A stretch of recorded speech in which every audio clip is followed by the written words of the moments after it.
For today's ulam nga po mga mamsi, ay magluluto naman po tayo ng napakasarap na adobong atay ng manok. Magka-adobong manok naman tayo for today's video dahil feeling ko ay nalolow blood na ako kaka-edit.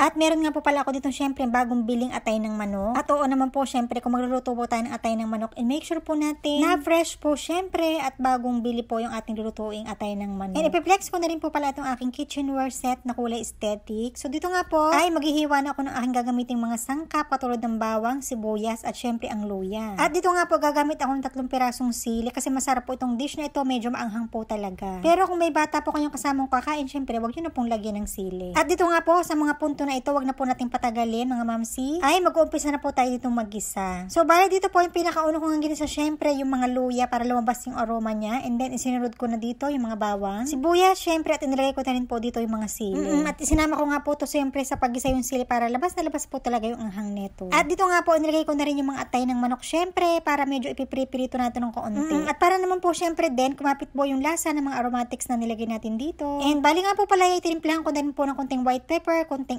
asin, konting toyo, and nilagyan ko na rin po ito ng konting oyster sauce. At dito nga po, nilagay ko na nga rin po pala dito yung mga dahon ng laurel. Ayan, para po syempre mas lumabas po yung aroma o yung lasa ng dahon ng laurel kapag ginigisa po natin kasama nitong chicken. Nga po pala, ito ay hindi pure na atay ng manok. Dahil nga po, meron ako dito sinamang konting laman, mga 4 na piraso, syempre para hindi naman siya plain. Tinimplahan ko na nga rin po pala ito ng konting chicken powder. Pagkatapos nga po yan ay nilagyan ko na nga rin po pala ito ng konting tubig. Tinakluban ko po muna yan syempre at papakuluin ko po ito ng mga 2 minuto. At pagkatapos nga po ng mga 2 minuto, ayan medyo nag-reduce na po yung sabaw. And malapit na nga rin po pala itong maluto. Kaya naman inilagay ko na rin po itong mga green bell pepper. Pagkalagay ko nga po niya ng green bell pepper, ay pinatay ko na nga rin po pala yung induction cooker kasi mainit pa rin po yan kahit pinatay na. At ito nga po habang hinahalo ko nga po ito, ay napakabango po talaga. Napakasarap po talaga itong ulam sa kanin. Medyo matagal-tagal na rin po yung panahon na nakakain po ako ng adobong atay ng manok. At ito nga po para syempre ay namiss ko rin ng kaunti, kaya naman ito na lang po yung naisipan ko lutuin ngayong tanghalian. Huwag nga po sa napakadali lang nitong lutuin, ay napakasarap po talaga nitong ulam sa kanin. At ang gusto ko nga dito po yung pagkakaluto yung